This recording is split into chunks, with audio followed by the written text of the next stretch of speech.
Son las 7:30 de la tarde, una hora menos en las Islas Canarias. Sean bienvenidos a la redacción abierta en el Toro Televisión, donde ya estamos dispuestos para relatarles la actualidad, información, opinión, enmarcar los temas para que tengan una idea más precisa, más consecuente, más útil de qué es lo que está pasando aquí y allá. Eso siempre con dos principios, la valentía y el rigor. Y dentro de un ambiente de libertades, porque si no estaríamos haciendo una telepedro y eso de verdad que no es nuestro propósito. En absoluto es nuestro propósito, para nada es nuestro propósito.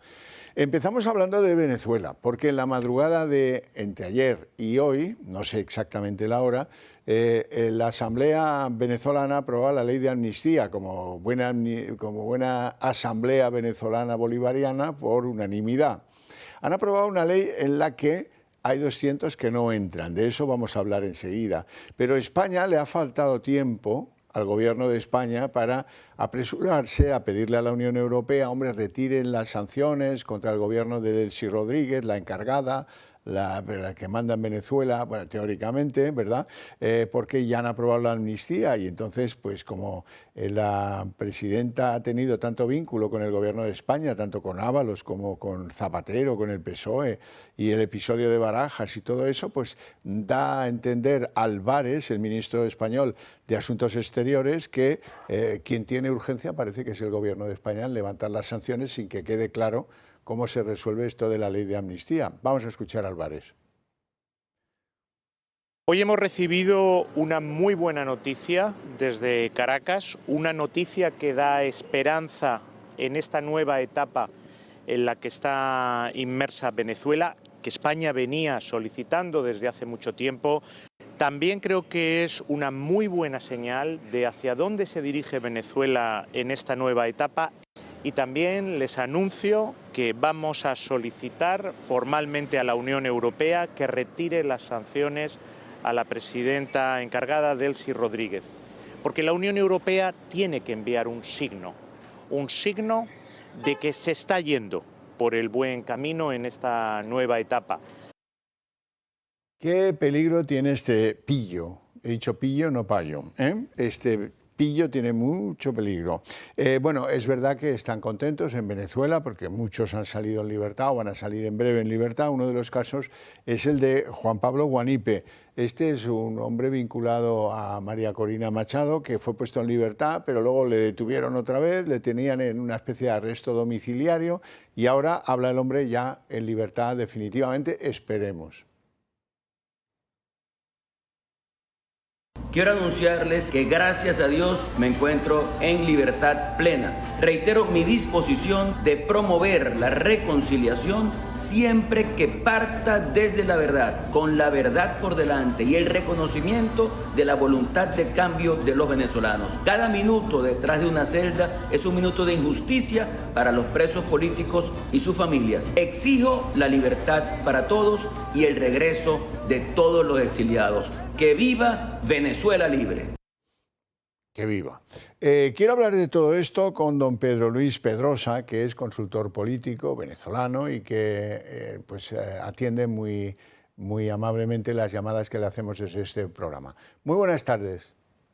¿Qué tal, don Xavier? Buenas tardes. Un placer. Un gusto acompañaros nuevamente aquí en la redacción abierta. Un placer. Vamos a ver, hay 200 que no entran. ¿Y cómo lo justifican? Es un poco peligrosito. Son militares. Sí, pero peligrosito. Son militares. Sí. O sea, esto es parece mentira, ¿no? Porque yo soy el primero que dice que la institución militar está destruida, que no hay forma de reestructurarla como se encuentra hoy en día, o sea, que hay que hacerle un reseteo. Sin embargo, las personas más afectadas y quienes más han arriesgado, y que por cierto, han arriesgado de una manera muy tonta. O sea, a estas alturas, yo puedo decirlo claramente, yo conspiré, tanto siendo civil como siendo militar.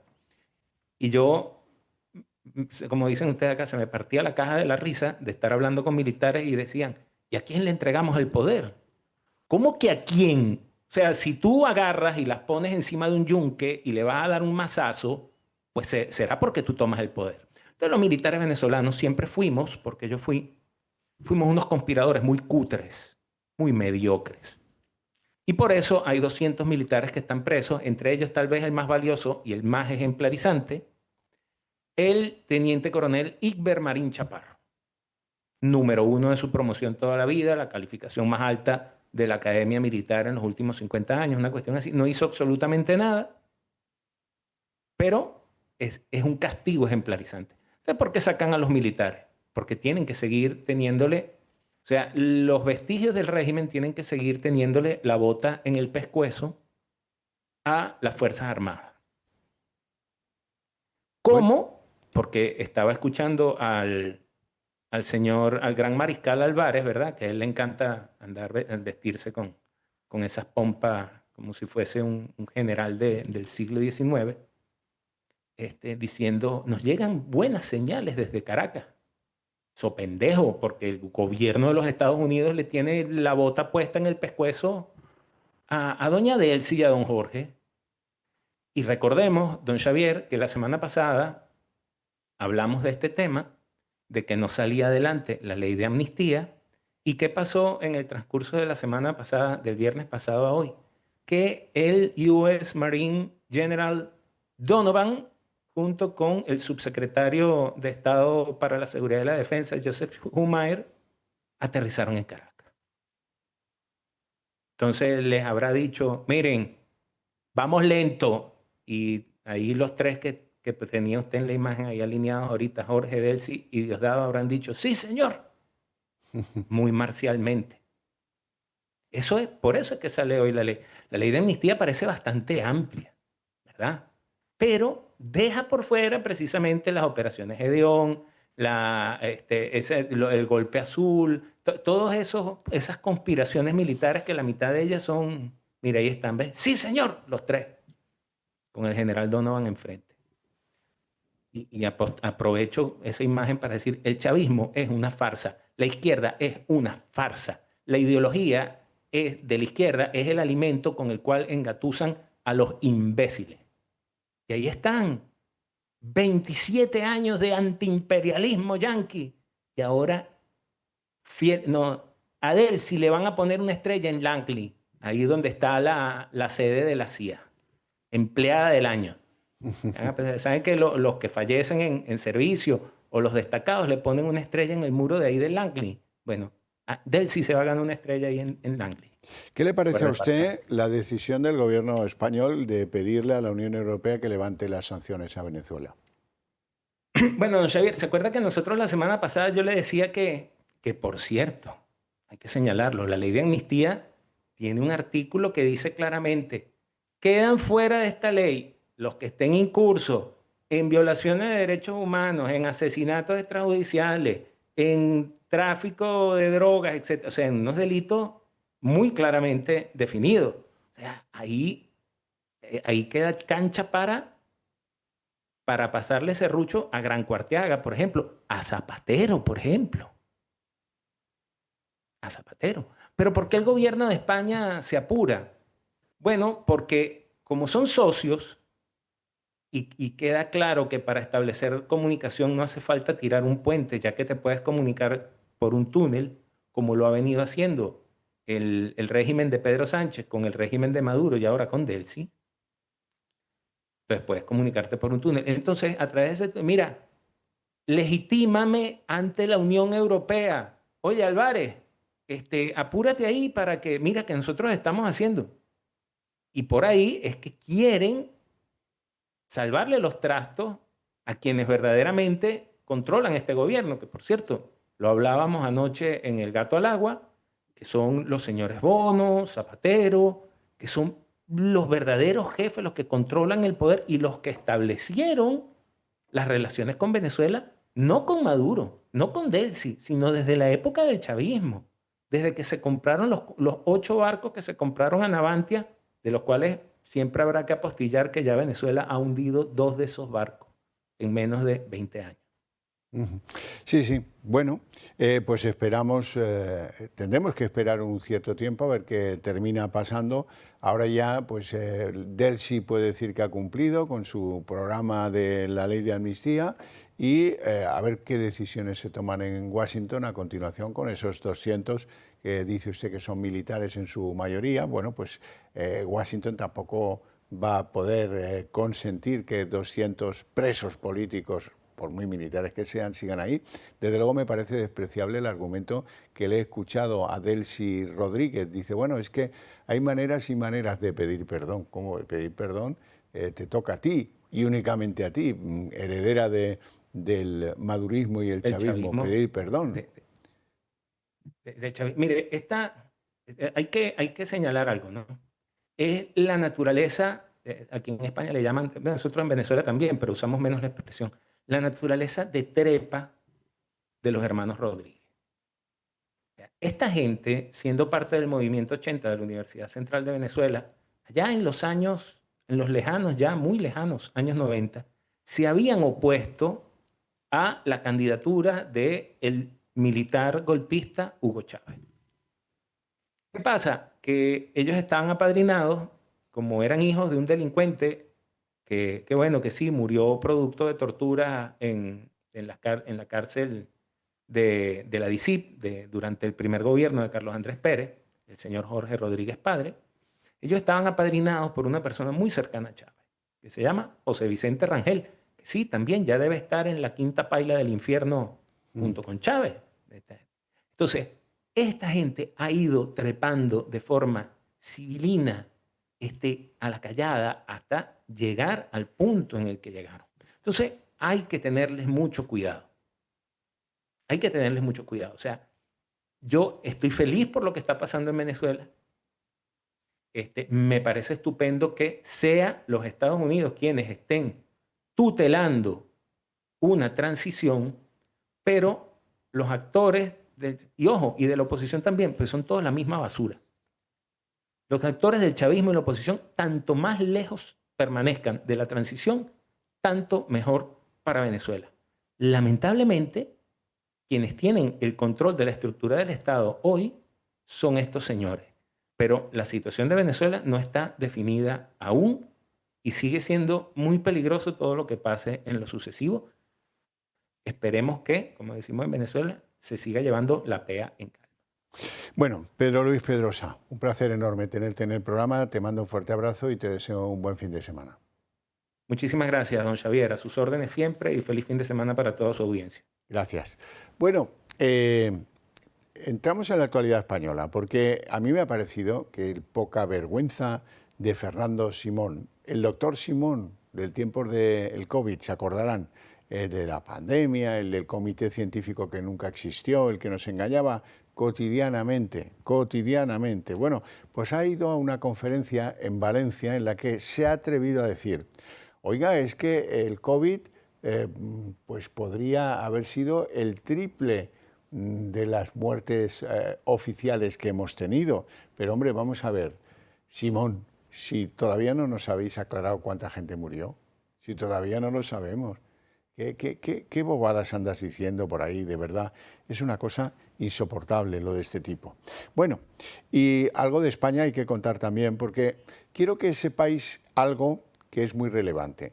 En Madrid, ahora veréis algún titular de prensa, en Madrid están con que se ha producido la primera víctima anual de violencia de género. Bueno, es una mujer, 37 años, 2 hijos, de origen paraguayo, que fue estrangulada por su agresor y expareja, que tenía una orden de alejamiento. En fin, esto es un desastre humanamente y es una pena, ¿verdad? Una mujer joven con 2 hijos, bien, pero si el que la estrangula es paraguayo, la muerta es paraguaya, de verdad va a contar en el registro de las víctimas de violencia españolas. ¿Se ha producido en España? Sí, eso es incuestionable. Pero esto, ¿en qué relaciona la violencia de género española con acontecimientos como ese? Pues en poco, en mi opinión. Y antes se nos quedan algunos temas de política internacional pendientes interesantísimos. Por ejemplo, los iraníes que desafían al régimen con gritos de muerte al dictador. Eso ha ocurrido en los funerales de los manifestantes, cientos de ellos, que fueron asesinados por manifestarse contra el régimen de los ayatolás.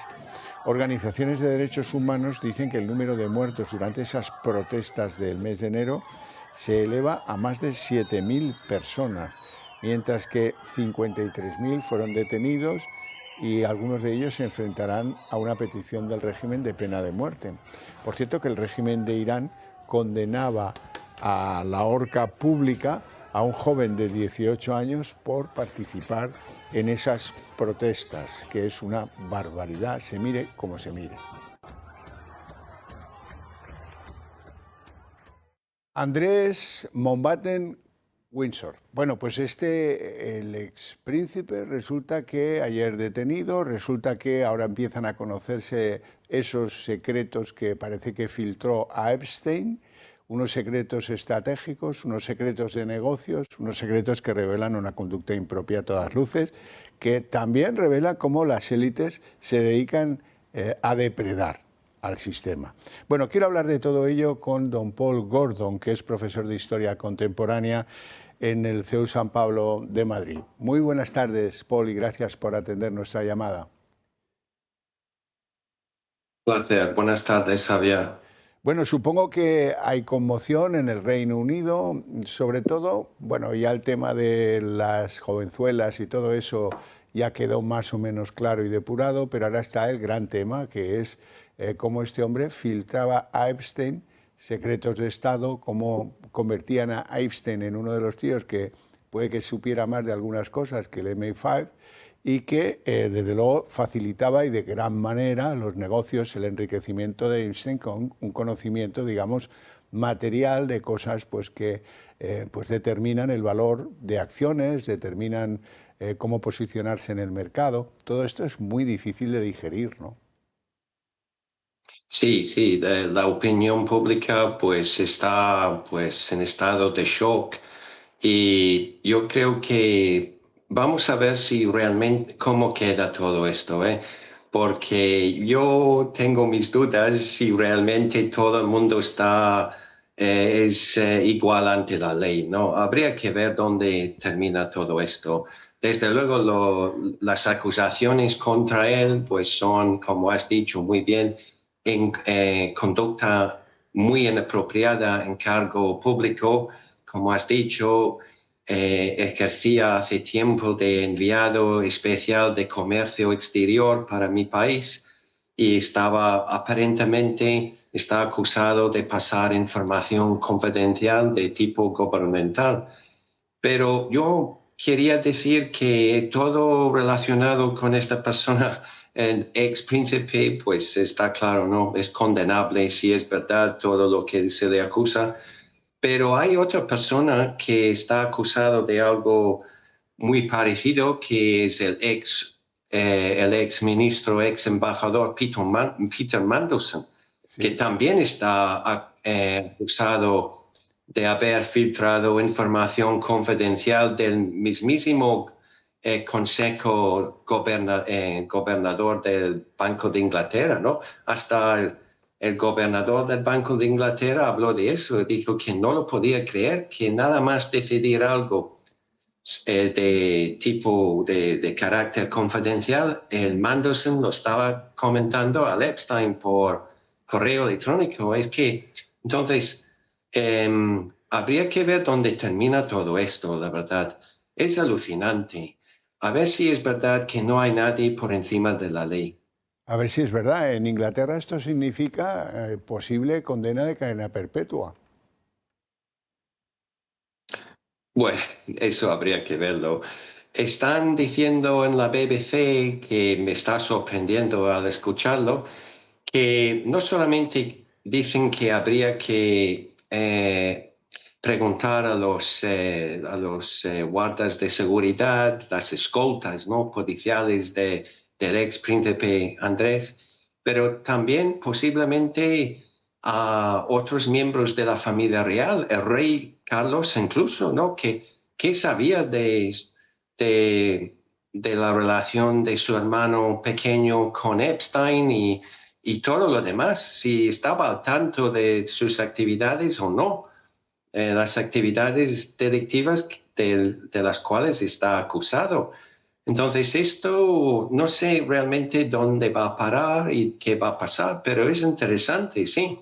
Por primera vez parece ser que podría ser que la policía hasta llega a interrogar al rey mismo. Tremendo. En cualquier caso, lo que sí está probado es que cuando Andrés iba a Nueva York, se alojaba en casa de Epstein, no solo él, sino pues sus escoltas, también sus asesores, todo su séquito en casa de Epstein. Eso era una normalidad, digamos, ¿no? Bueno, esto viene a revelar, Paul, que las élites europeas, en este caso las británicas, pues la verdad es que tenían una actitud muy poco ética, ¿no? Desde luego. Yo creo que lo hemos sospechado siempre, ¿no? Que las élites de cualquier esfera del poder económico, político, cultural, pues mira que estaban muy corrompidas, ¿no? Pero esto ya lo pone de manifiesto y pues como dice el rey Carlos, que siga la ley su curso y esperemos que no hay nadie por encima de la ley. Vamos a ver cómo termina todo esto. Va a ser muy interesante, pero yo tengo serias dudas que va a terminar aquí bien. Y además yo creo que el ex embajador, el ex ministro laborista, el Peter Mandelson, pues no le arrestaron. Hace unas semanas o poco tiempo entraron en sus dos propiedades la policía británica a registrar, pero no le arrestaron, no le llevaron a comisaría. Y eso de ninguna manera yo quiero justificar a nadie, ¿eh? Pero es como si a este señor político, que tiene como otro tipo de trato, ¿no? De Por trato. ser político y a lo mejor lo que puede decir. Sí, sí. Lo que está claro es que este sabía más de las desavenencias con Gordon Brown, por ejemplo, de lo que sabía pues la nación Y británica. con Tony Blair. Sí, sí. Y el Peter Mandelson era también comisario europeo de comercio, antes del Brexit. Sí, sí. Entonces, vamos a ver por dónde va lo del ex príncipe Andrés, por supuesto, y la familia real, pero es que yo veo que por el otro lado no prospera las investigaciones. Es verdad que está todo bajo investigación policial ahora, Y esto, y de los esto dos lados a los hab- cuales prefiero. habrá que analizar qué secretos filtró a Epstein, pero da la sensación de que ya podemos decir, en base a lo que publica la prensa británica, que desde luego había mucha información para alimentar una fortuna financiera. O sea que esto al final puede acabar Sí. en un Sí. juicio en la corte Yo, comercial. Dime, dime.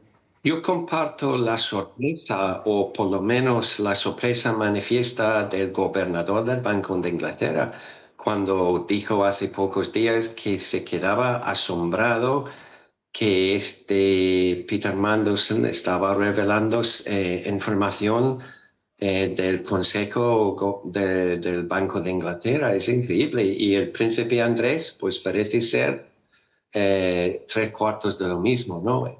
Sí, Es que sí. estas personas de las élites se creen por encima de la ley, del bien y del mal, se creen por encima de todo. Connie, Yo dudo seriamente que van a revelar todos los documentos. No va a salir toda la verdad. Yo lo dudo, seriamente. ya. Pero bueno, ya con lo que ha Y además salido, están diciendo en la tele que si esto va a afectar negativamente la institución de la corona en mi país, pues vamos a ver eso, porque si entrevistan al mismísimo rey, pues puede empezar a afectarles negativamente su imagen pública, por supuesto. Pero de momento yo creo que el asunto de Diana, que no sabemos realmente pasó con su muerte y está bajo sospecha, ¿no? Que no sabemos realmente lo que pasó en París. Yo creo que de momento lo de Diana lo supera de momento. Por ahora Pero sí. vamos a ver cómo va Por todo ahora esto. sí, pero hay muchas cosas Por ahora. comprometidas. Hay reuniones con Epstein de Andrés Sí. Mountbatten en sede de embajadas británicas en el mundo, por ejemplo en Singapur. Sí. Y en la BBC acaban de decir que la policía va a hacer un registro de los vuelos que han entrado y salido del país supuestamente con señoritas jóvenes, ¿no? Como para estas personas, supuestamente el ex príncipe Andrés, que mandaban una chica desde Estados Unidos para él, ¿no?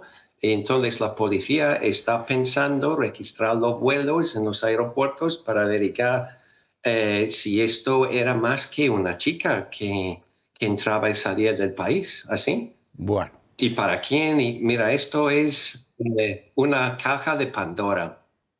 sí, sí. Paul, te agradezco mucho estos minutos y te mando un abrazo muy fuerte y te deseo un buen fin de semana. Igualmente, igualmente. Hasta luego, adiós. Hasta luego. Y ahora vamos a hablar de Cuba, porque en Cuba también están pasando cosas. Por ejemplo, un motín. Ahora van a ver imágenes de un motín que se produjo ayer en una cárcel de alta seguridad que se llama Canaleta y que está en el centro de la isla, en la provincia de Ciego de Ávila. Según anuncian las organizaciones no gubernamentales, Prisoner Defenders y el Centro de Documentación de Prisiones Cubanas, se produjo un motín en la cárcel de alta seguridad que se saldó, se solucionó con al menos 10 muertes de presos que estaban allí.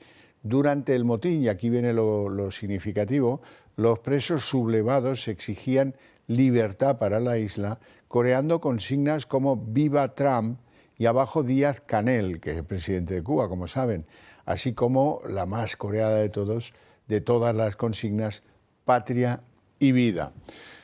Bueno, pues hasta aquí el correlato de la información internacional, hoy un poco más amplio que de costumbre, pero en España también pasan cosas. Por ejemplo, en la Comunidad Valenciana, hoy le tocaba el turno de comparecer en el juzgado de Catarroja al chofer de Mazón.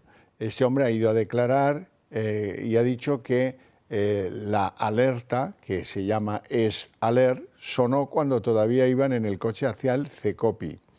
El conductor dice que no recuerda haber escuchado conversaciones durante el trayecto hacia el centro de emergencias de la Generalitat Valenciana, lo cual viene a contradecir una vez más las versiones que hizo ante ese juzgado el que era presidente de la Generalitat, Carlos Mazón. Bueno, hablarles un segundo tan solo del Club de Amigos de El Toro Televisión. Si ustedes ya han llegado a la conclusión de que compartimos ideas, que lo fundamental están de acuerdo con nosotros y que quieren que nosotros nos ocupemos de trasladarlas al mayor número de españoles posible, entonces nos van a tener que ayudar. ¿Cómo? Pues desde el punto de vista económico. Pueden hacerlo de una manera muy sencilla, que es darse de alta en el Club de Amigos del Toro Televisión. Llamar al teléfono que aparece en pantalla, 91-616-2464, y en 5 minutos resuelto. Hay otra fórmula que entraña ventajas para todos los que se acojan a esa modalidad. Hacernos alguna donación a la fundación de esta casa, lo cual les servirá para una desgravación fiscal cuando tengan que hacer la renta del año 26, bastante jugosa. Y esa sí que es una operación ganador-ganador. Nos vamos a ir a publicidad y después abriremos la mesa de análisis político. ¿Sabías que las horas más caras de la electricidad son justo cuando más la necesitas? Mañana y noche la luz se dispara y tu factura también. Con el nuevo modelo de autoconsumo remoto con baterías de comunidad solar, almacenas la energía que producen tus paneles situados en un parque solar durante el día y la usas cuando el precio de la luz es más cara. Producción, almacenamiento y ahorro, todo en un mismo proyecto y listo para cualquier vivienda. Pisos y casas que no pueden instalar paneles en el tejado están de suerte. Únete al cambio y protégete de las subidas de la luz. Llama ya al 980 28 12 o entra en comunidadsolar.es.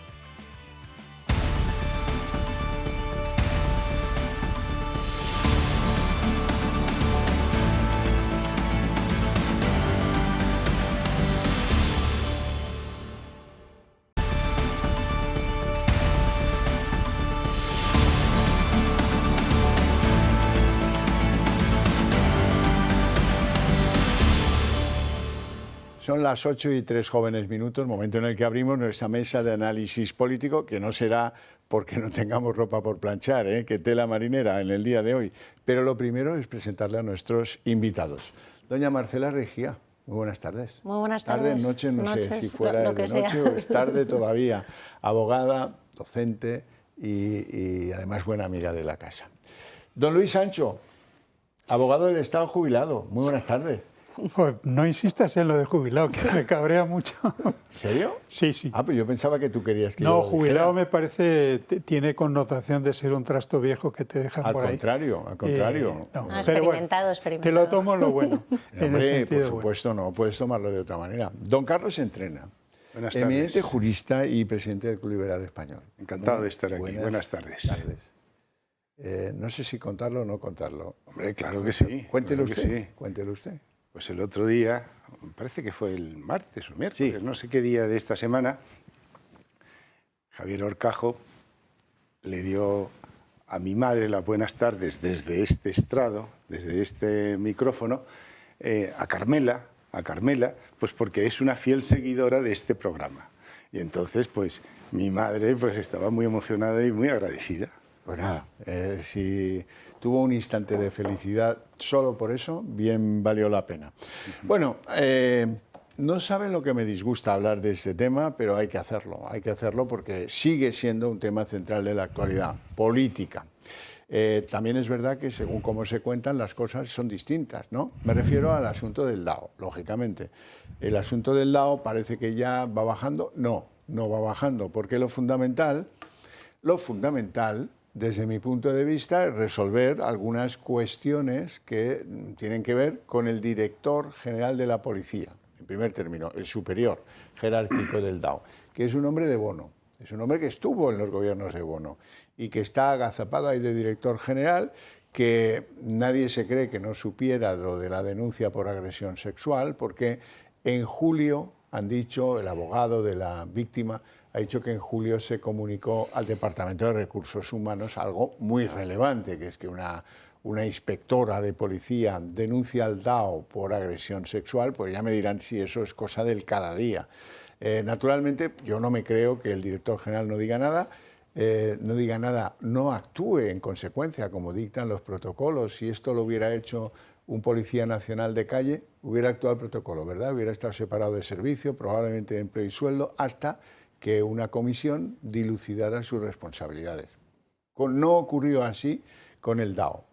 Los hechos se produjeron en abril, en julio la víctima los notificó a la policía y dijo pues, que pensaba actuar, le empezaron a sugerir destinos bonitos, ideales, para ver si se callaba y se comía, pues esa agresión sexual no trascendía y no llegaba a los juzgados, y al final, en enero, fíjense que de julio a enero, pues lo llevó al juzgado. Y no pasó nada, tampoco nadie hizo nada, tampoco nadie estaba pendiente de si iba a actuar judicialmente o no, y pues esta semana dimitía o le cesaban el famoso DAO en febrero. Así es que aquí hay una culpa en vigilando clarísima del director general de la policía, eso es evidente. Y aún hay otra culpa más grave desde mi punto de vista, la culpa del ministro Fernando Grande Marlaska, que es juez. Esto es importante, es juez y además es un hombre comprometido con el feminismo, de estos que van a las manifestaciones y todas estas cosas. Bien, y aquí no estuvo a la altura. Y además a la culpa en vigilando, que también la tiene, hay que añadirle la culpa ineligiendo, porque este sí que fue el que decidió que fuera el DAO, le alargó la jubilación, ya tendría que estar jubilado, pero se la alargó, decía que era la octava maravilla, este hombre, que todo dependía de él, que era maravilloso. J le llaman en la policía al DAO, J. Hoy pues ha habido una aportación de hechos nuevos en torno a este caso, que ahora vamos a repasar y luego comentamos. Tras conocer la denuncia por violación contra el DAO, el jefe de la policía, Ángel González Jiménez, Marlaska levantó el teléfono. Llamó al director de la policía, Francisco Pardo Piqueras. ¿Tú sabías algo de esto?, le preguntó en varias ocasiones. Pero el responsable del cuerpo dijo no saber nada al respecto. Pardo, también señalado, fue el jefe de gabinete de José Bono en Castilla-La Mancha. Y hay indicios de que conocía los hechos desde hace 7 meses. Se han publicado informaciones en las que se dicen que el director general de la policía sabía de esta situación. Y yo lo que sí que haría es preguntarme qué tipo de ministro tenemos que para que ahora explique que no conocía qué es lo que estaba pasando en su cadena de mandos. Después de esa llamada, el ministro dio una orden. El ex-DAO, llamado J en la policía, tenía 1 hora para abandonar el puesto por la gravedad de las acusaciones. Recibido el mensaje, presentó su denuncia por escrito y minutos después, Interior la hizo pública. Ahora que los hechos son conocidos, se cuestionan los altos cargos que los ignoraron. La víctima informó a Recursos Humanos y recibió la baja por depresión. Pero la unidad que debía investigar el asunto no abrió diligencias. Resulta que la jefa de Asuntos Internos es la esposa de Javier Galván, comisario ascendido por José Ángel González, y uno de sus hombres de máxima confianza. Al ex-DAO ya lo habrían protegido antes. En los años 90 fue investigado por sacar un arma en un prostíbulo de Valladolid. En ese incidente también participó Juan Carlos Vara Torres, que entonces era inspector jefe de la Unidad de Intervención Policial en Vigo. Aunque el caso podría haber supuesto un expediente disciplinario grave, no siguió el procedimiento habitual y no tuvo consecuencias para ninguno de los dos. El comisario Óscar San Juan, mano derecha de Ángel González, que intentó comprar el silencio de la víctima, también ha sido apartado de su cargo. El abogado de la víctima afirma que ella no pactará nada con Interior porque su cliente no se vende. José Ángel ya es un policía jubilado con 66 años. Ha entregado su placa y su pistola, e Interior no le abrirá expediente. Menos mal que ha entregado la pistola, porque miedo da que este hombre fuera por ahí, de prostíbulo en prostíbulo con su pistola. Doña Marcela, empieza usted. Es increíble, la verdad. Yo creo que el ministro Marlaska, la verdad es que nunca ha estado a la altura, ¿no? Comentabas antes que no estaba a la altura de esta circunstancia, pero es que no está a la altura de ninguna, porque la verdad que todas las órdenes que toma al frente de su ministerio son de este estilo. Aquí no sé si hay desinformación aposta, si la desinformación es porque este señor no se ha querido enterar o qué, pero la realidad es que el último responsable político de esta situación es el ministro Marlaska y es el que tiene que responder por esta situación tan lamentable. Además, si no me equivoco, la víctima a la que ignoraron, por supuesto, o la presunta víctima a la que ignoraron, la estuvieron mandando al mismo centro de trabajo durante meses hasta que, bueno, con estas ofertillas... ¿Dónde estaba el agresor? Exacto, o el presunto agresor, ¿no? Entonces, esto es una desprotección absoluta, no solo a las instituciones y a la propia ley, sino a las mujeres que efectivamente tanto defienden, pero defienden de boquilla, porque luego... Ni una. Vicios... Cero. No las protegen cuando denuncian. O sea, esta es una imagen muy clarita del Partido Socialista. Sí, por cierto que hay un dato que hay que aclarar, porque alguno puede encontrarse con él y no saberlo interpretar. La principal prueba de cargo de todo esto es un audio de 40 minutos en el que se recoge el sonido de lo que hablaron él y ella y los ruidos, lo que fuera, o los lamentos, los quejidos, lo que fuera, del momento en el que se produce la agresión sexual. Y uno dirá, qué raro, ¿no?, que una mujer tenga un audio de lo que le pasa en una situación tan complicada y tan íntima a la vez, ¿no? Bueno, pues esto se produjo, y hay que aclararlo, porque el DAO la engañó. Le dijo que tenía que ir a una reunión en su domicilio junto con otros policías, y es más, este hombre le decía habitualmente, oye, que soy el DAO, con lo cual hacía ostentación de su superioridad dentro de un cuerpo, el de la policía, donde esas cosas son muy importantes. Esa es la explicación que yo puedo aportar para que ustedes pues interpreten correctamente cómo es que hay un audio de un momento tan complicado. Bueno, pues porque ella, en cuanto se vio sola en el domicilio del DAO, pues empezó a desconfiar y puso su teléfono a grabar. 40 minutos que seguramente al juez o a la jueza que tenga que decidir la hipotética culpabilidad del DAO, pues le van a venir fenomenal, porque estas cosas no se suele disponer de ellas en la instrucción de un caso similar. Don Luis Sancho. Bueno, primero van a morir de su propia medicina, porque decían aquello de yo sí te creo. De modo que, por floja que sea la prueba, a esta señora habrá que darle una ventaja como se la han dado ellos. Y en segundo lugar, y eso a mí me gustaría subrayarlo, me estremece pensar que un buen día el señor Marlaska vuelva al Poder Judicial y que puedas caer en sus manos. Yo creo que este caballero debe de desaparecer de la vida pública y no sé si ir a la sombra o fin, pero vamos, que este hombre no tenga ningún tipo de responsabilidad en el futuro, porque ya ha dado muestras sobradas de su falta de todo, de ética y de demás. Claro, porque este es un gobierno, y Marlaska específicamente, muy comprometido con la defensa de la mujer en situaciones de violencia como es esta, ¿no? Y en cambio, pues en la práctica lo que se demuestra es que a esta mujer la han intentado comprar, la han intentado todo menos ayudarla. Y en esa situación quiero recordar que el tal Marlaska dijo en el Congreso el otro día que si se demostraba que ella se había sentido ignorada, preterida por la administración del Ministerio del Interior, él dimitiría. Pues oiga, mire, tiene 3 pruebas. 1, ella ha ido al juzgado sola, cosa que no es la mejor solución cuando uno tiene un protocolo interno de actuación para un caso similar, que lo hay. 2, es que el abogado dice que la clienta le comenta que teme por su vida. Me puede pasar algo, tú lleva esto hasta el final, aunque a mí me pase algo, creo que le dijo. Eso viene a certificar que evidentemente se sentía desprotegida por parte del Ministerio del Interior que dirige don Fernando Grande Marlaska. Y ya en tercer lugar, oiga, vamos a ver, es que si como parece han cesado al DAO por esta circunstancia, pues de repente publicarse en la prensa, creo que lo publicó el periódico de Pedro J. Ramírez, fue publicarse en la prensa y actuar. Pero antes no, lo cual viene a demostrar una mala fe por parte del ministro y de su curia espectacular. Don Carlos Entrena. Pues sí, la verdad es que los hechos son tan deplorables que es una lástima que tengamos que dedicar a esto tantos minutos, sí. Porque es que este ministro, entiendo yo, que no ha cumplido con sus obligaciones del cargo de vigilancia y de tener la información suficiente en el supuesto de que no lo supiera. Y si lo sabía, pues peor.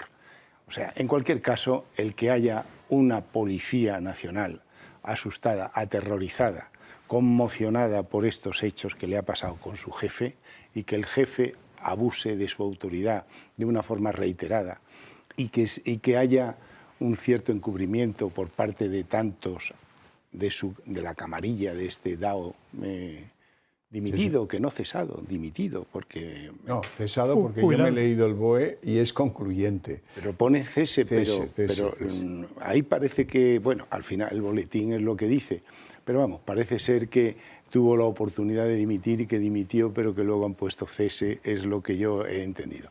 Pero en cualquier caso, que una policía esté aterrorizada con esas agresiones sexuales, ¿qué puede transmitir la policía? ¿Qué puede transmitir el Ministerio del Interior y Marlaska a la sociedad española de tranquilidad y de seguridad cuando eso ocurre en esa misma casa? Este Marlaska nos puede dar confianza a los españoles de que funciona la policía de una forma normal, no vamos a decir de una forma extraordinaria.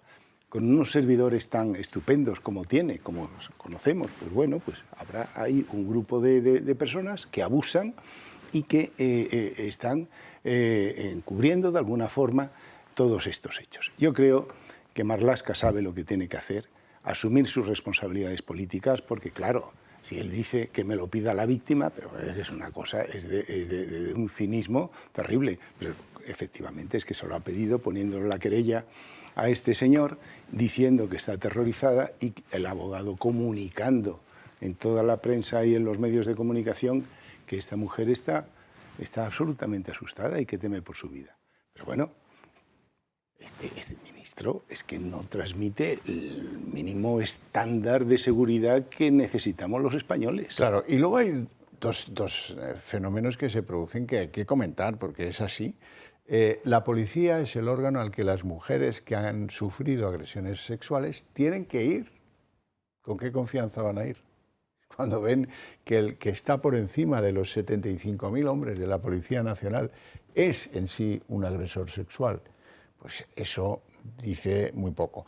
Y luego hay que añadir también, dice, hombre, si este Dao, que le llaman J en la policía, si J tiene los antecedentes de sacarse la pistola en el prostíbulo de Valladolid y eso se lo pasaron por alto, pues a lo mejor era la manera con la que este hombre se sentía tan solícito en cumplir todo lo que le pidiera el gobierno de Pedro Sánchez. Por ejemplo, Brezhnev, yo le llamo Brezhnev por la cantidad de medallas, alguna de ellas pensionada, cosa que para un policía normal solamente es si es herido en un acto propio del servicio que presta a la ciudadanía. Este tenía alguna pensionada y un montón de medallas, tal. Bueno, si esto tiene que ver con que fue uno de los que se prestó de parapeto del gobierno cuando la pandemia. Había un general de la Guardia Civil y este hombre. Y salían todos allí a decirle al ciudadano cosas tremendas. El de la Guardia Civil, el general, dijo que iban a perseguir a todos los críticos con el gobierno en las redes. ¿Os acordáis, no? Y este, bueno, no llegó a tanto, pero yo tengo que recordar siempre al comisario Nieto. El comisario Nieto de la Policía Nacional era el hombre que se encargaba de la higiene y seguridad en el trabajo. Y este hombre pues emitió un comunicado interno a sus superiores diciendo, oiga, esto de la pandemia va a ser tremendo. Hay que dotar a nuestros hombres y mujeres que están en la calle cada día de guantes, de mascarillas y de protección elemental, porque si no van a caer como chinches, porque en las calles no había nadie más que la policía y alguno que tenía que hacer alguna ruta para la cual no era fácil moverse. Bueno, pues a este hombre, a este Nieto, por escribir, dejar eso escrito, le cesaron. Le cesaron. Esto es tremendo. Y mientras tanto, pues el Dao hacía de parapeto por la mañana en la rueda de prensa del tal doctor Fernando Simón y, bueno, y lo que le mandaran se las comía de a kilo, lo que le mandaran, pero proteger a su gente no, eso no le parecía importante. Hombre, no sé cómo lo veis, Luis. Hombre, tú comentabas antes lo de las medallas. Es como decían no sé quién en la prensa, es un héroe de despacho, porque esas medallas básicamente no se consiguen saliendo a la calle siendo un valiente, sino brujuleando en los despachos y te las dan, porque muchas de esas medallas significan dinero. Entonces, está simplemente por ponerse esas medallas y tal, está cantando a los cuatro vientos qué psicología tiene. Carlos. Pues sí, la verdad es que la situación tiene remedio a corto plazo, no tiene remedio, tiene un primer paso para resolver este status quo que hay que romper. La policía no puede aguantar teniendo un ministro de este nivel, de esta categoría, que está demostrando que no tiene capacidad de reacción, nada más que para la reacción es a posteriori, ¿no? ¿Qué pasó con los guardias civiles que fueron asesinados por las lanchas estas de narcotráfico en Barbate?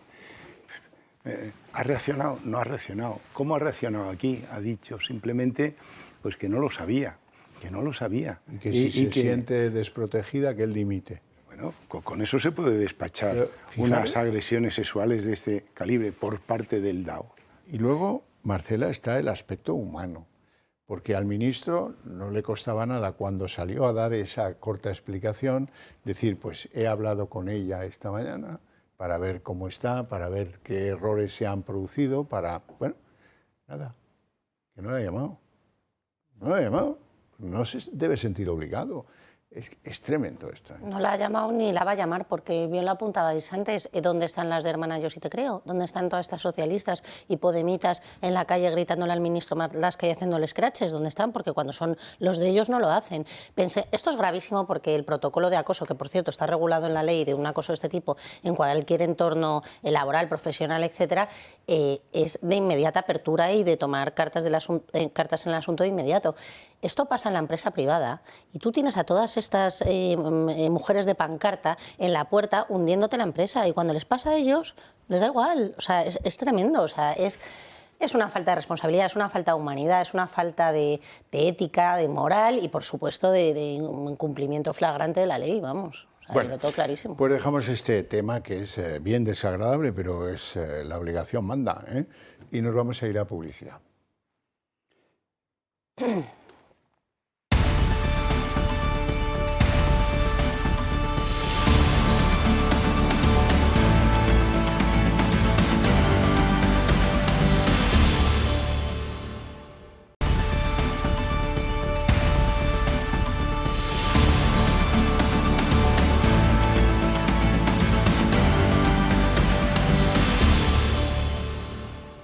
Hoy el Tribunal Supremo de los Estados Unidos le ha dado el gran bofetón a Donald Trump. Ha dicho que, vamos a ver, usted aprobó unos aranceles sobre medio mundo utilizando una ley de emergencia. Lo que hace el Gobierno de España, ni más ni menos, la ley de emergencia para hacer nombramientos, por ejemplo, cosas así. Bueno, y esto no es válido. Lo han votado 9 jueces, 6 creen en ese argumento y le han tumbado pues lo esencial de las aranceles entendidos como sanciones a importaciones de otros países. Bueno, ya veremos qué hace Trump. Lo que las sentencias siempre dejan una secuela de preguntas, ¿no? Por ejemplo, ¿y ahora cómo se va a devolver el dinero percibido por los servicios aduaneros americanos como aranceles por productos de importación? El Supremo dice, esto que recurran a los jueces ordinarios, pero no fija criterio. O sea, nos podemos ver en la cómica situación de que yo, que tengo aceitunas negras y de mesa en España y las quiero llevar a Estados Unidos, me imponen un arancel del 25%. Vale. El importador lo va a tener que pagar en Estados Unidos a la aduana americana y a este le van a devolver el dinero. Ahora bien, al aceitunero español que ha hecho una rebaja en el precio para tratar de que llegue más barato y no se vea afectado su producto en los Estados Unidos, a este no le van a devolver absolutamente nada, porque no figura en la comedia, ¿no? Sí. No, y además es peor porque a lo mejor el aceitunero español no ha conseguido vender su producto. Entonces tendría que ir a una indemnización de daños y perjuicios en los tribunales americanos, lo cual no es ni rápido, ni cómodo, ni barato, porque vete a visitar a un abogado americano. ¿Esto cómo lo pueden resolver? Pues yo supongo que harán algún tipo de ley o algo para que convalide todo el magma arancelario que este señor ha organizado por una ley y un pacto político pues para no darle marcha atrás a esto, porque no sé cómo irá la economía americana con estos productos alimenticios que han encarecido la cesta de la compra allí. Es decir, que esto es un gran desbarajuste para la economía de Estados Unidos. Pues no lo ha sido, ¿eh? La inflación la tienen relativamente atada, parecido a la europea, el empleo se mantiene y no hay gran preocupación. La economía americana va como un cohete a pesar de los aranceles. Bueno, pues eso lo que significa es que si quiere mantener este tipo de aranceles, pues tendrá que buscar una convalidación, ratificación. Una manera de hacerlo en el Parlamento. Que no vulnere lo que el Supremo le reprocha a Trump, que es utilizar las facultades de una situación de emergencia para imponer aranceles al mundo entero, ¿no? Don Luis. A mí dos reflexiones. Una, me gustaría que el Tribunal Supremo americano rigiera en España y anulara, por ejemplo, la decisión que tomó por su cuenta y riesgo y sin consultar con nadie nuestro ínclito presidente de darle el Sáhara español a Marruecos. Yo creo que eso es absolutamente nulo, de pleno derecho, mucho más que los aranceles que ha aprobado Trump. Y en segundo lugar, ¿quién recoge velas ahora mismo? Porque tú hablabas de que el español a lo mejor ha perdido la posibilidad de vender aceitunas. Pero ¿y el consumidor americano que ha pagado los productos más caros y que ha absorbido, digamos, el coste del arancel? ¿A quién le va a devolver el dinero que le han cobrado? Me parece, vamos, que es imposible recoger el agua que se ha derramado. Marcela. Yo no conozco el fondo de la resolución, la verdad que entiendo que será por este tema del decreto, ¿no?, de la extralimitación, pero yo no la he leído. Lo que sí que puedo decir es que la política de Donald Trump, y así lo vendió en su campaña, era América primero, y una forma de proteger eso, una forma, hay otras, es el tema de los aranceles.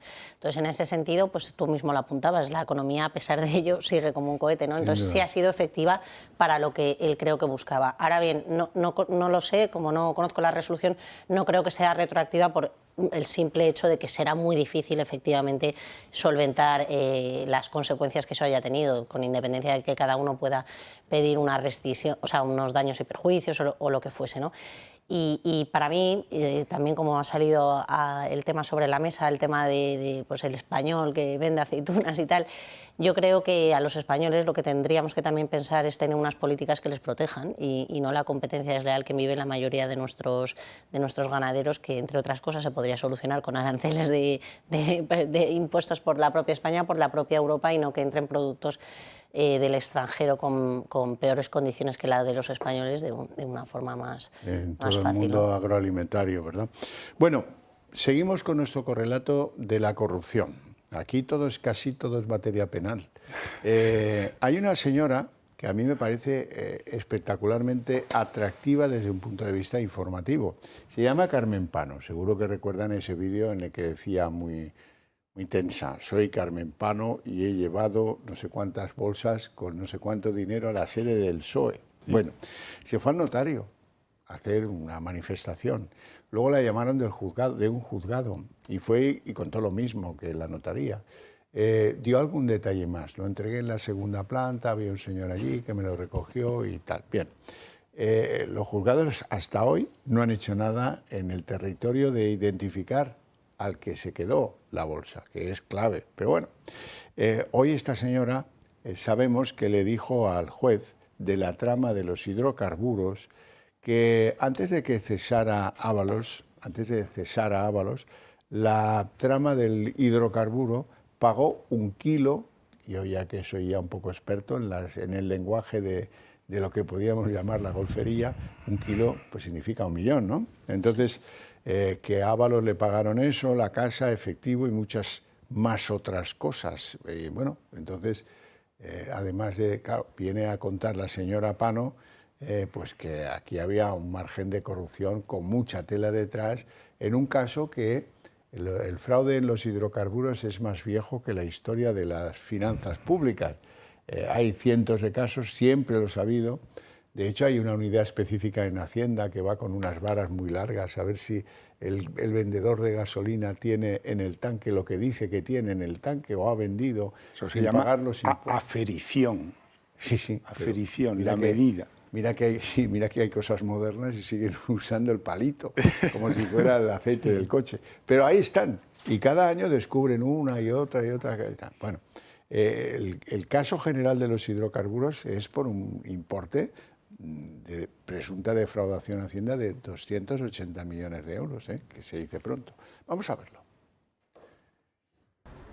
La empresaria Carmen Pano declaró ante el juez que investiga el caso de hidrocarburos que la trama habría pagado 1 millón de euros tras el cese del exministro Ábalos. Todo para agilizar la obtención de licencias del fuel. Cuando cesan al ministro Ábalos, hay una serie de conversaciones en las que se hablan, de su hija, habla de que a Claudio le había costado la tramitación del título de operadora 1 kilo. Efectivamente. Pano está imputada por el presunto fraude de al menos 182 millones de euros en el IVA de hidrocarburos, junto al comisionista Víctor de Aldama y el empresario Claudio Rivas. Su afirmación en la Audiencia Nacional, que conocemos ahora, coincide con los últimos informes de la UCO, que recogen una conversación entre Claudio Rivas y su hija Leonor Pano, en las que se asegura que al empresario le habría costado la tramitación del título de la operadora 1 kilo. En su declaración, Pano explica cómo se distribuyó este dinero. ¿Podría usted desglosar más o menos en qué cómo se distribuía? Entre la casa, entre lo que se había entregado en efectivo, entre otra serie de cosas que ellos tenían entre manos, fue lo que efectivamente. A la pregunta de qué personas se beneficiaron de este dinero, entre quiénes se lo repartieron, Pano dice no saberlo. Aunque usted no sepa las cantidades concretas, ¿Puede decir qué personas se beneficiaron, qué personas cobraron de esas cantidades? No lo sé ¿Quiénes se porque repartieron? siempre se llevaba el dinero al despacho de Víctor de Aldama. Según la UCO, Aldama se encargó de gestionar la compra del chalet en La Alcaidesa, Cádiz, valorado en casi 600.000 euros, que Ábalos luego quiso poner en alquiler para obtener rendimiento económico. La vivienda, un soborno de la trama, se entregó a cambio de una licencia para vender gasolina durante la peor etapa de la pandemia. Ábalos de nuevo vuelve a estar en el punto de mira. Con este informe de la Guardia Civil, el juez Santiago Pedraz está a un paso de imputarle en la trama de hidrocarburos, paralelamente a las presuntas comisiones en la compra de mascarillas, por las que ya permanece en prisión provisional. Y volviendo a la declaración, Pano volvió a asegurar haber llevado 90.000 euros en efectivo a Ferraz. ¿Te importa llevar este dinero a Ferraz? Me lo metió en una bolsa, luego en otra bolsa de papel, y le dije, es la última vez que te hago este tipo de favores, apáñatelas como puedas. El juez Santiago Pedraz, a petición de la Fiscalía, ya ha remitido esta declaración al magistrado que investiga los presuntos pagos en efectivo en Ferraz. Esto casi ocurría al mismo tiempo que iban depredando con las mascarillas, con los respiradores. Esto ha sido el asalto al tren blindado, o sea, es que no hay por dónde cogerlo. Carlos. Sí, esto se ha multiplicado, es un pluriempleo que hay veces que dices, pero bueno, ¿cómo tienen capacidad para gestionar un ministerio y realizar tantas operaciones de esta naturaleza? Pero se ve que sí, que tienen esta capacidad y luego además tener esas relaciones con tantas novias, Ábalos y tal. La verdad es que esto de las licencias de importación de hidrocarburos, efectivamente, Javier, esto es más viejo que cualquier cosa. Entonces, es buscar la licencia, claro. Y traen 1.000 millones, un cargamento de 1.000 millones de petróleo, de gasolina, lo que sea, de gasoil, y entonces ese IVA, 200 millones, 210 millones, pues resulta que como no se paga las importaciones, pues eso no se paga, se vende aquí, se percibe el IVA y dentro del mismo ejercicio disuelven la compañía. Ese es el mecanismo que suelen utilizar estos señores. Y entonces se quedan los 200 millones que se los reparten, porque eso es un fraude a la Hacienda pues como un caballo. Pero lo sabían. ¿Y dónde sacan la licencia? Pues del ministerio correspondiente, entre transportes, entre industria, pues no sé cómo se tramitará esto y quién la da al final, pero ese es el esquema. Luis. Hombre, a mí lo que habría que, como dicen los franceses, chercher la femme, y la femme está en el Ministerio de Hacienda que le da la licencia de importación a un sujeto como la Carmen Pano, como Aldama y demás, cuando no tiene soporte ninguno, porque los hidrocarburos no te los llevas a tu casa, tienes que tener un cierto soporte, una cierta infraestructura para recibir esos hidrocarburos y para procesarlos en una refinería o donde sea. Y francamente, es dar así a la buena de Dios licencias, a mí me parece que ahí es donde hay que investigar. Marcela. Me gustaría matizar que decías que de dónde sacan la capacidad para gestionar el ministerio. Los ministerios no los gestionan ninguno, ¿no? Gestionan a través del ministerio todas sus tramas porque es tremendo. Yo creo que esto yo ya lo llamo la pluritrama porque es que es una causa tras otra y todavía no sabemos ni lo que vamos a ver. Y efectivamente esto solo es la puntita del iceberg. Fijaros que al final de la declaración esta mujer ha dicho, cuando ha hablado de la bolsa que llevó a la sede del Partido Socialista, Ferraz, dice, es la última vez que hago esto. O sea, que debe ser que no fue la única bolsa que llevo. El camino se lo sabe. Sí. Desde luego. Bueno, y luego cosas verdaderamente insólitas. ¿Se acuerdan de Anaís? Anaís es una chica joven que estaba cuando entró la UCO a registrar el domicilio en Valencia de Ábalos, estaba con él. Y se prestó a tratar de escamotear un dispositivo de almacenamiento en su ropa íntima. Bien. Y ahora dice cosas tan tremendas como la que van a oír a continuación. Pero tenía que ser a escondidas realmente. Cuando me recogía, venía a buscarme o venía aquí a mi casa a esconderme, pero me tenía que esconder en el maletero por la situación. Que te tenías que esconder en el maletero del coche. Sí, después de todo lo que salió a la luz me tenía que esconder el maletero del coche. O sea, él iba por ti a tu casa en su coche y te escondía en el maletero.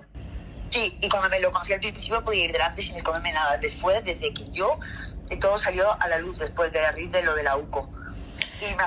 Y después de todo, antes no me escondía ni nada con Andrea ni nada. Lo que hacía después, cuando yo estaba en su casa y hablaba con Andrea, lo que hacía es esconderme en el armario de su cuarto, porque Andrea le decía que no me quería ver, me tenía que esconder en el armario de su cuarto de Ábalos. ¿Y Andrea sabía que tú estabas en la casa? No lo sabía porque Ábalos no quería que se enterara. Ya no se enterara. A ver, Anaís, esto ni por amor, esto se hace solo por dinero.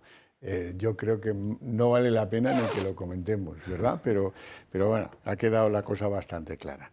Y luego está otra cosa muy bonita. Ineco, que era el lugar tradicional donde enviaba a sus sobrinas Ábalos para ser colocadas en una empresa pública, Ineco, que depende del ministerio suyo, de Fomento, Transportes, como queráis, bien, pues agradece vivamente, Bono agradece vivamente que en Ineco le hayan colocado a un sobrino que dice que no te preocupes, que esto lo arreglamos en 10 minutos. Le ponemos un sueldo, le ponemos aquí lo que haga falta.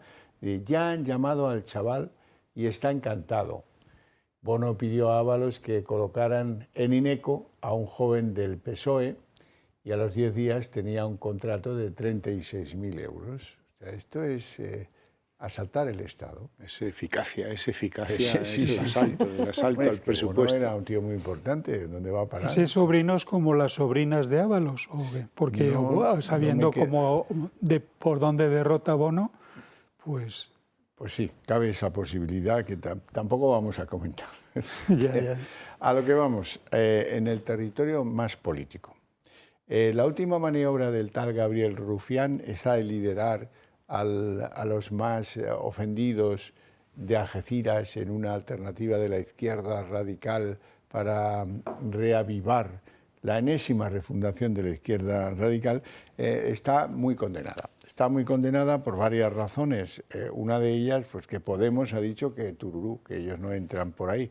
Y bueno, y seguramente pues es más fácil que no se entiendan, que yo creo que la hipótesis de un entendimiento está muy alejada. Pero esta es la última maniobra, porque está tensando la cuerda Oriol Junqueras con Rufián. O te vas o te quedas, pero si te quedas deja de hacer el tonto, le debe haber dicho en catalán, eso sí, Oriol Junqueras. Y él ahora le exige a Esquerra que si se queda tiene que decidir la lista de Esquerra en Madrid. Y eso pues suele acabar fatal porque dudo yo que vista la experiencia con Rufián, Oriol Junqueras trague con esa prerrogativa, ¿no? Sí, es que Rufián está encantado en Madrid, está encantado, sí. La verdad es que no le tiran piedras, no le gritan, no le dicen insultos y esto, pues bueno, porque en Barcelona los políticos así, pues te puede encontrar cualquiera, con cualquier cosa, ¿no?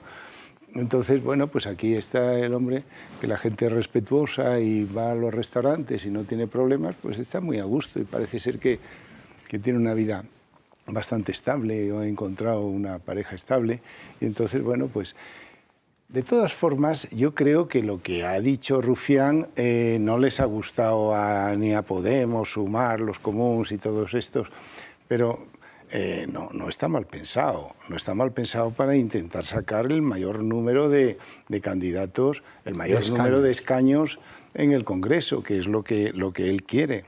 Porque claro, en Esquerra, pero en Barcelona, sí, en Barcelona tiene una serie de escaños, pero los comuns tienen más.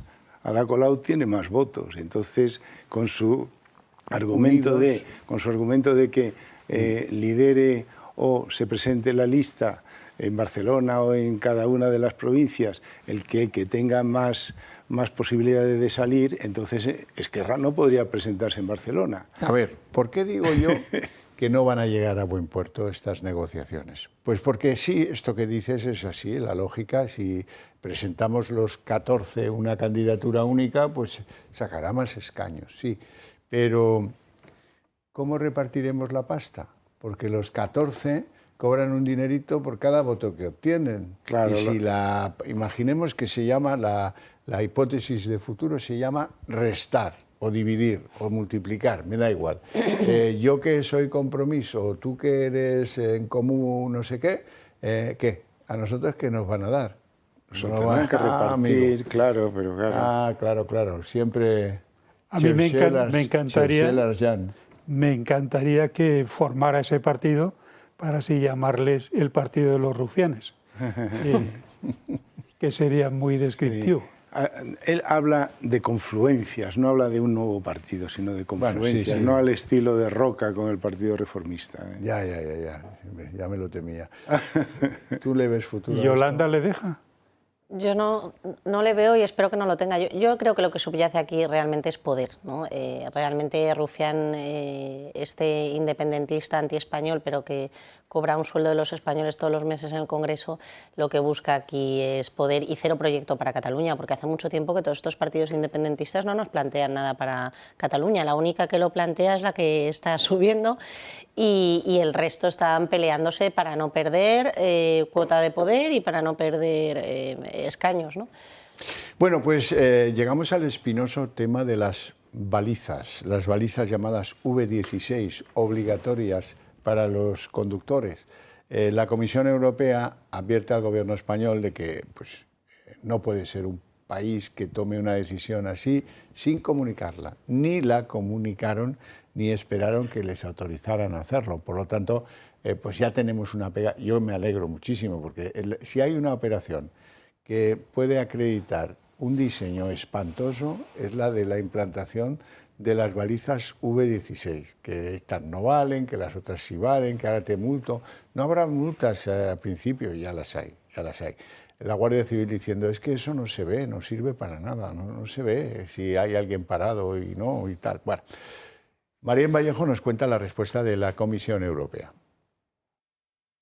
Advertencia de la Unión Europea a España, otra más, y esta vez llega por un tema candente y bastante polémico, las balizas V16. Tal y como dice la Unión Europea, el uso obligatorio de estos dispositivos se estableció por Real Decreto y como consecuencia no fue notificado a los usuarios. De hecho, el comisario Interior de la UE ha hecho bastante hincapié en que no se tiene que obligar al uso de triángulos u otros dispositivos, entre los que está esta baliza. Recordemos que desde el 1 de enero de este mismo año el Gobierno estableció la obligatoriedad de utilizar la V16 y sustituirla por los triángulos de emergencia. El Partido Popular, por su parte, lo denunció ante Bruselas y calculó además que el Gobierno podría ingresar unos 300 millones de euros por el IVA en la venta de estos dispositivos. Bueno, pues la baliza. ¿Algún comentario a propósito de la baliza? Os alegráis de que la comunidad le haya parado los pies al gobierno, ¿no? Esto es repetitivo, el imponer, el prohibir. En este caso es imponer sobre todos los contribuyentes que usamos coche. Este tipo de cargas, realmente esto es un abuso. Es un abuso sobre el ciudadano.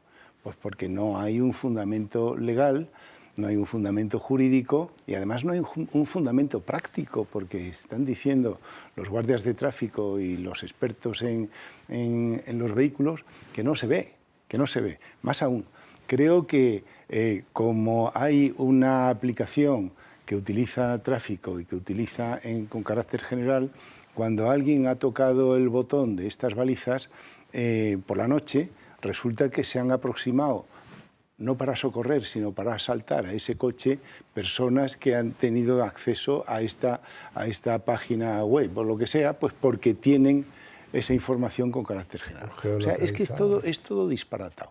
A mí me ha recordado cuando la familia Pujol, uno de los Pujoles, pensaba ahí en Barcelona, decía, y siempre pensando cómo sacar dinero. Querían poner una tasa sobre las chimeneas.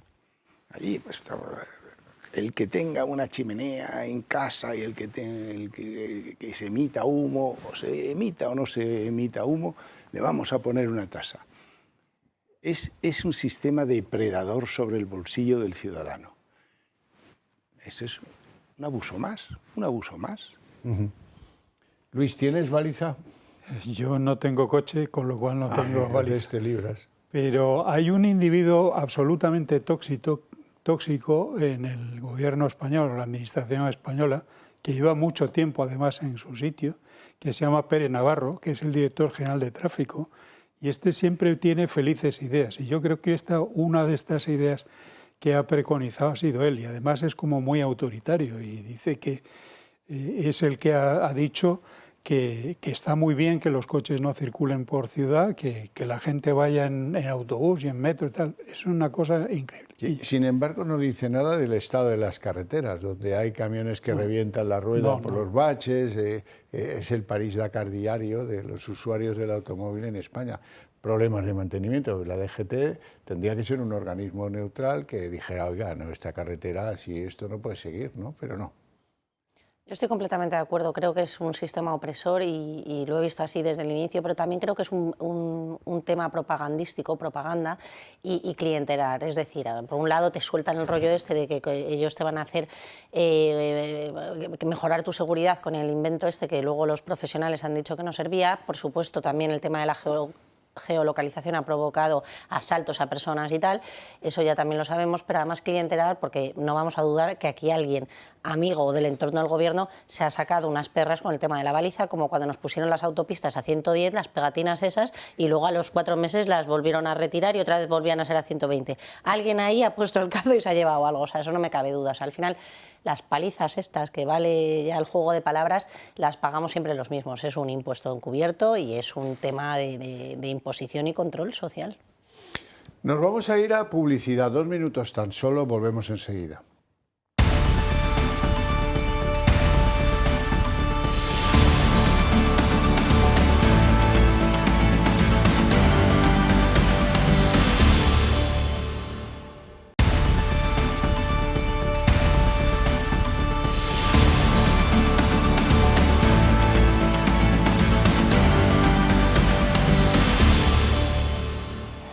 Veníamos hablando del estado de las carreteras, que es lamentable por lo de siempre, porque falta dinero, el gobierno se ha gastado el dinero en otras cosas y no ha hecho el mantenimiento que requieren. Es verdad que ha llovido mucho, que tal, pero bueno, hombre, de ahí a que revienten las ruedas de los camiones cuando van por las autopistas o autovías más importantes del país, pues ya me dirán. Ahora vamos a hablar de los trenes, porque es que resulta que Oscarín Puente dice que no va a publicar el acta clave para poder verificar la solidez del apaño que hicieron en la vía donde hubo el accidente de Adamuz en Córdoba. Ni el Ministerio ni Adif han puesto a disposición del público el acta de auscultación ultrasónica, que es lo que por lo visto hacen a las vías para saber que por dentro no están a punto de romperse, de fracturarse.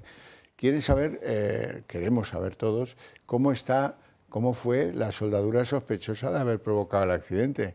Y eso lo saben ya, pero no nos lo quieren contar. Bueno, en fin, pues nada, ahí seguimos con la desconfianza hacia el ferrocarril, no hacia el ferrocarril, ni hacia los maquinistas del ferrocarril, hacia el que tiene la obligación de mantener las infraestructuras. Y bueno, pues ha hecho muchos años de su capa un sayo y hoy están pues que crean problemas y crean muertes, 48 muertes. Bueno, por cierto, hoy no es un buen día para los trenes tampoco, porque Adif ha tenido que interrumpir la circulación de los trenes entre Bilbao y Santander, porque esto sí que es una cosa que no tiene la culpa Óscar Puente, ¿no? Han encontrado en un túnel, o cerca de un túnel, una granada antigua, una granada pues, probablemente de la Guerra Civil o de aquellos tiempos, ¿no? Bueno, o sea que tampoco son momentos felices para la industria del ferrocarril. Vamos a volver a hablar de política, si os parece, con los datos del CIS a propósito de las elecciones que van a tener lugar el día 15 de marzo en Castilla y León. Son los datos de Tezanos, o sea que también sirve esto de desengrasante, de chiste, si lo queréis así. Resulta que, según Tezanos, prácticamente, bueno, ya sabéis cuál es el truco de Tezanos, para poder decir que él acierta siempre, lo que hace es abrir la horquilla de los resultados. Entonces, pues por ejemplo, Vox, entre 11 y 19, eso no es decir nada, porque tenía 14, que es la media matemática. Entonces cojo por abajo 3 y por arriba 5, y entonces seguro que por ahí acierto. El PSOE, 26,35. Pero ¿qué me estás contando? ¿Pero qué horquilla es esa? El PP, 28,38. Ya es el colmo, ¿verdad? Pero bueno, eso es lo que cuenta. Le viene a empeorar a Vox en porcentajes. Dice que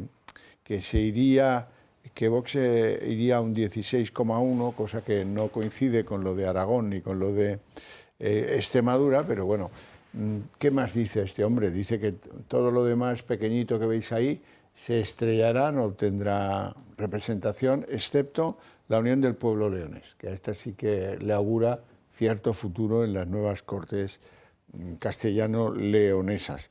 Bueno, ya se sabe, Tezanos tiene que decir que al PSOE las cosas le van muy bien, por eso lo pone entre 26 y 35. Bueno, pues en la banda baja pues 2 menos que el PP y en la banda alta pues 3 menos y ya está, y se queda tan ancho. ¿Cómo creéis que van a ser estas elecciones? Y si creéis sobre todo que se van a parecer a las de Aragón, que son las últimas producidas, o si en el caso de Castilla y León entendéis que puede haber alguna idiosincrasia o algún problema que pueda terciar, o a lo mejor pues el programa de lo que ha hecho Alfonso Fernández Mañueco tiene más predicamento que lo que hizo en Aragón Jorge Azcón. No lo sé. ¿Cómo lo ves tú, Marcela?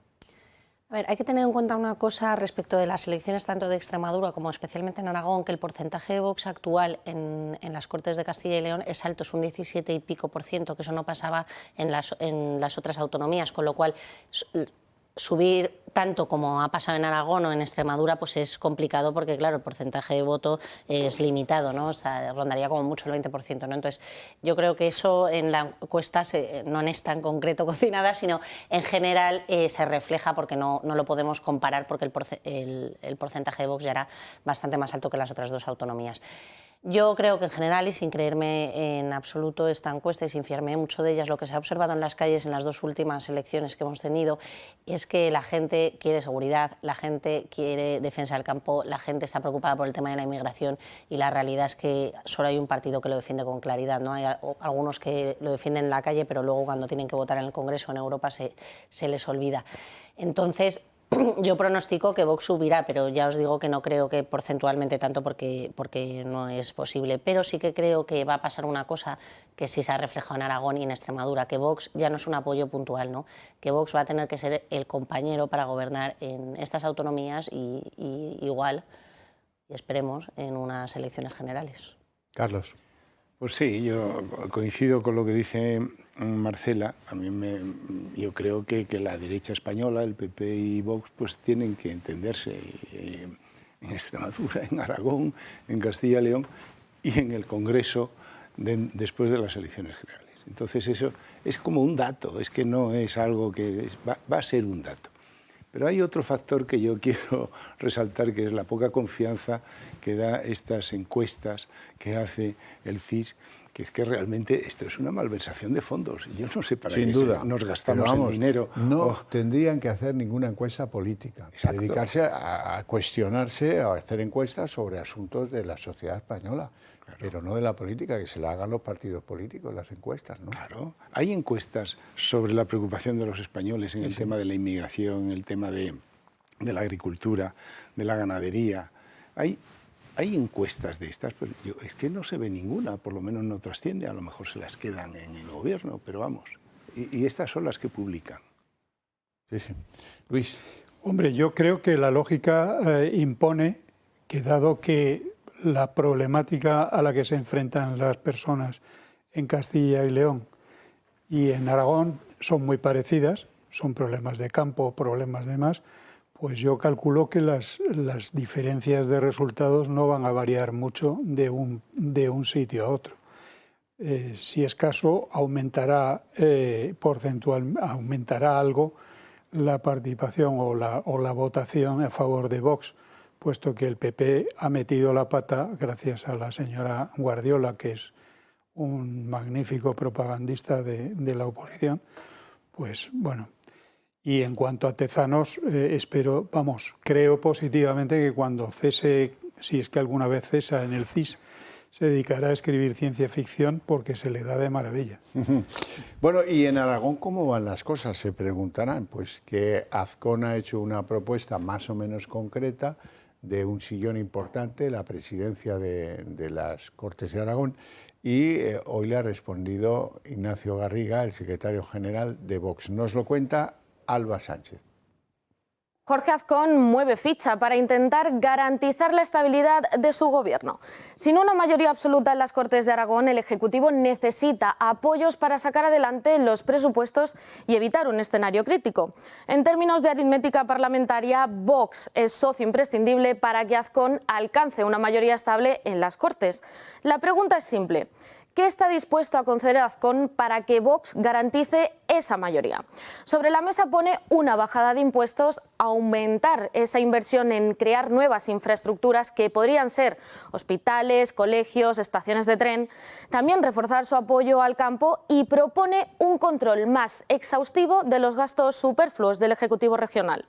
Azcón insiste en que el objetivo del acuerdo tiene que ser conseguir la estabilidad y no una lucha por el poder. Su mensaje queda claro: o hay pacto o Aragón entra en una fase crítica. Pero, ¿qué dice Vox al respecto? Los de Abascal no se andan con rodeos y dejan claro que si quieren un acuerdo se tienen que cumplir sus condiciones. Entre ellas, pide que se cumpla un calendario con esos supuestos compromisos fiscales que ofrece Azcón, exigen endurecer las políticas para combatir la inmigración masiva y ayudas al campo, pero también medidas para favorecer el acceso a la vivienda. Vox lo tiene claro, hay que tener sentido común. Vean. Y en Aragón, pues estamos dispuestos a empezar a hablar. Ya han habido algunas primeras conversaciones. ¿Y qué hay sobre la mesa? Pues sentido común, que es lo que han escuchado en esta campaña electoral, que no es otra cosa que bajar impuestos, acabar con la inmigración masiva, reducir el gasto político superfluo e innecesario que nosotros consideramos, mejorar las políticas para el acceso a la vivienda y reducir, como he dicho, pues todo aquello que se pueda reducir y dar el dinero en primer lugar a los españoles, prioridad nacional en ayudas sociales y dejar de tirar el dinero, como saben y hemos repetido en muchos casos, pues a países extranjeros y a los extranjeros cuando hay españoles que lo están pasando realmente mal. En definitiva, Azcón necesita a Vox para gobernar con estabilidad y Vox quiere demostrar que su apoyo no es gratis, aunque todo apunta a que lo que parecía un simple trámite parlamentario puede convertirse en un pulso decisivo, dejando al gobierno de Aragón en mitad de la mesa de juego. Bueno, en Aragón parece que la cosa está mucho más encarrilada. Podrá haber momentos en los que parece que el acuerdo es fácil o no. En Extremadura no es el caso. En Extremadura, bueno, pues están muy distantes, queda mucho menos tiempo y nadie descarta que se pueda volver a convocar a los ciudadanos a votar en Extremadura, que sería, en fin, me parece increíble que se pueda sostener eso como principio. Bueno, no lo entiendo, la verdad. ¿Cómo lo veis? A ver, es que la líder de Extremadura es como difícil para pactar, o sea, las cosas como son y además ya lo provocó en campaña, pero bueno, esperemos que no haya esa repetición electoral, pero está claro que si necesitas a un socio de gobierno para gobernar es normal que te ponga sus objetivos. En Aragón es bastante más sencillo, perdón, por la simple razón de que ya estuvieron formando parte del gobierno hasta hace un año, cuando se produjeron las rupturas en junio del año pasado, ¿no? O sea, al final Azcón no le cuesta tanto, es otro perfil de político, pero además es que ha tenido dentro a Vox gobernando en la vicepresidencia, ¿no? A mí lo que sí que me ha llamado la atención de estas propuestas, que yo no las había visto, las he visto aquí por primera vez, que dentro de las condiciones que plantea el Partido Popular no está la inmigración. Es que están muy perdidos esta gente con las campañas que hacen y las condiciones que ponen. O sea, en Zaragoza, ciudad, el problema de la inmigración es gravísimo y ya se habla del sorpaso de Vox en Zaragoza capital al Partido Socialista por este tema de la inmigración. Y las condiciones que pone el Partido Socialista no está a hablar de la inmigración con el socio de gobierno que ha establecido durante toda la campaña ese tema como primicia. O sea, yo creo que también el Partido Popular tiene que reordenar un poquito sus líneas rojas y sus principios, porque si no también se hace muy complicado lograr el apoyo de Vox, que en eso siempre ha sido muy firme. Luis. Hombre, yo creo que aquí ha habido una jugada fallida. El PP claramente convocó de golpe, o sucesivamente 5 elecciones, queriendo quitarse la mosca de Vox de encima, y creo que les ha salido el tiro por la culata, porque van a tener una mosca más gorda dándoles la brasa. Y por otra parte, pues como tú decías muy bien, Marcela, la inmigración es un tema clave y un tema que ha pesado mucho, la inmigración y el campo. Y en los dos sitios el PP ha metido la pata hasta el fondo. Y además es difícil que la saque, porque con su apoyo a la Europa Verde y con su apoyo al Mercosur, pues es difícil. Ha intentado vendernos la moto de que iba a hacer cláusulas de salvaguarda, que le han dicho ya directamente en la Unión Europea que eso es Juan y Manuela, que no existe. Entonces, yo creo que van a repetirse poco más o menos los escenarios en los tres sitios. Sí, efectivamente, es una cuestión de programas y de ponerse de acuerdo. Pues es que están condenados a ponerse de acuerdo desde mi punto de vista. En Alemania gobierna otra vez, después de las últimas elecciones con Merz, una gran coalición en donde está el centro el cristiano y el socialista. Se pasan dos meses negociando, punto por punto. Son unos acuerdos así de gordos o así de gordos. Y punto por punto, pues es que es lo que hay que hacer. Hablar de la inmigración, hablar del campo, hablar de la bajada de impuestos, pero no a través de la prensa, sino a ver, escrito, ¿dónde están? ¿Qué es? ¿Cómo vamos a reducir el gasto político? ¿Cómo vamos a reducir el gasto administrativo? Entes que no tienen ninguna finalidad y que lo único que producen es gasto, ONGs, gastos superfluos, regalos por todos los lados, que eso hay que pagarlo, que debemos 1,7 billones de euros y que los españoles nos tenemos que quedar la mayor cantidad de dinero que ganamos en nuestro bolsillo. Porque es que está habiendo un grave problema ya con la gente joven para la subsistencia y para no solo ya por el tema de la vivienda, sino para el propio día a día. Para el futuro. Claro. Sí, sí. Bueno, y la medida estrella del Gobierno, con una picardía electoral obvia, es regularizar a 500.000 inmigrantes, los sin papeles que dicen que hay ahora, que muchos creen que no son 500.000, sino por lo menos 750.000, hay quien habla de 1 millón, no está claro. Lo que sí que está claro es lo que dice la policía, y que dice, necesitaríamos 1 año para comprobar las huellas dactilares de la cantidad de gente que se pretende regularizar. ¿Y el gobierno en qué está? El gobierno está en una campaña de imagen, han visto, Tezanos o quien sea, les ha convencido de que esto no es del agrado de la sociedad española y se van a gastar 275.000 euros en una campaña de blanqueo de la operación regularizadora de los inmigrantes que ahora mismo son ilegales en este país.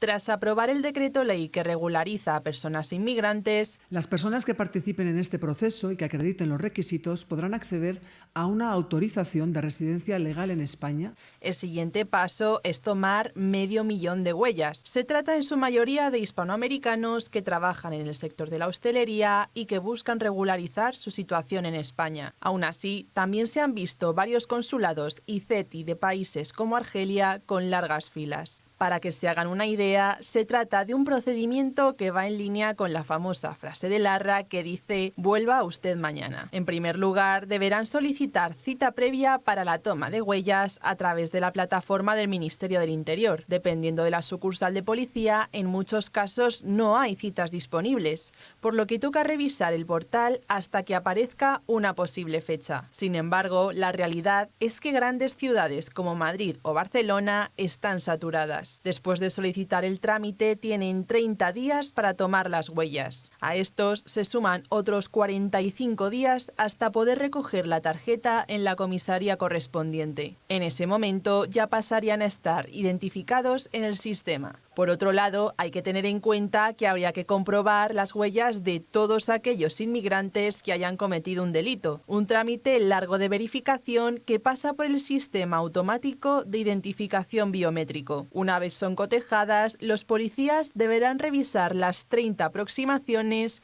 que les da el sistema hasta identificarles. Teniendo en cuenta el volumen de solicitudes, la regularización podría alargarse hasta un año, algo que contrasta con la propuesta del Gobierno, que pretende completar el proceso en 4 meses. Mientras tanto, el Ministerio del Masaiz ha contratado a una empresa publicitaria para la campaña llamada Migración Fuente de Riqueza, con un coste de 275.000 euros. A este precio falta añadir el coste de la compra de los espacios televisivos y las inserciones publicitarias a través de otros medios. El mensaje insiste en el envejecimiento poblacional de España y la necesidad de acoger inmigración para pagar las pensiones. También incide en neutralizar prejuicios y humanizar a los migrantes a través de historias de éxito. En definitiva, la regularización masiva implica una sobrecarga de burocracia que las campañas publicitarias no van a poder ocultar. Marcela. Pues es que me ha dejado sin palabras, Bueno, la cosa porque... déjame que te haga una introducción. Hay 2 marroquíes que ya han sido pillados porque dieron las huellas y, claro, salió que tenían expedientes policiales largos, esos que van en fuelle. Y, claro, pues esto hay que hacerlo con calma, ¿no? Porque... Ah, sí, no sabía si querías que me mencionara sobre el tema de la publicidad o sobre el tema de... Lo que tú quieras. Bueno, a ver, yo el tema de la regularización masiva, es decir, de alguien que está en situación ilegal pasar a la situación legal, eso me parece un efecto llamada y una forma de decir, hay una ley que no voy a cumplir y soy el Gobierno. Y entonces creo una ad hoc para ser incumplidor de leyes, ¿no? Esto es lo que yo pienso y me parece que España está en un momento en el que no se pueden regularizar masivamente inmigrantes, sinceramente, y lo vemos. Aquellas personas, ahora hablabais de los jóvenes, ¿no? Que tú no tienes plaza en una guardería pública, una persona que ha cotizado, que trabaja y tiene niños porque no hay plazas porque se las están dando otras personas que ni siquiera están legales en España, ¿no? A mí eso me parece gravísimo. Esto pasa con la sanidad, pasa con cualquier servicio público.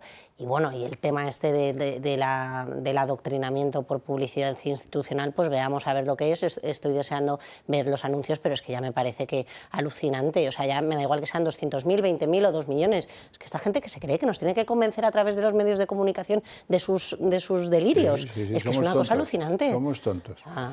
Sí, la verdad es que este Gobierno todo es una campaña, propaganda, propaganda. Esta propaganda, el gastarse 275.000 euros, que eso no es nada, vamos, no es nada porque será mucho más. El problema es la inmigración masiva y la legalización masiva de gente. ¿Cuántos necesitamos? ¿300.000 personas? ¿200.000? Vale, pero es que van a ser 1 millón. Esa es la cuestión. La cuestión es que se hacen las cosas irracionalmente. Hay que aplicar criterios lógicos para decidir estas cantidades. Bueno, señores, no tenemos tiempo para más. Sí me queda tiempo para agradecer a mis invitados sus expresiones, sus opiniones, su presencia en el programa y a ustedes su paciencia e interés. Por eso quiero transmitiros a vosotros y a ellos mis deseos de que tengáis un fin de semana estupendo. Parece que va a hacer buen tiempo, además, o sea que aprovechadlo. Muchas gracias. Gracias.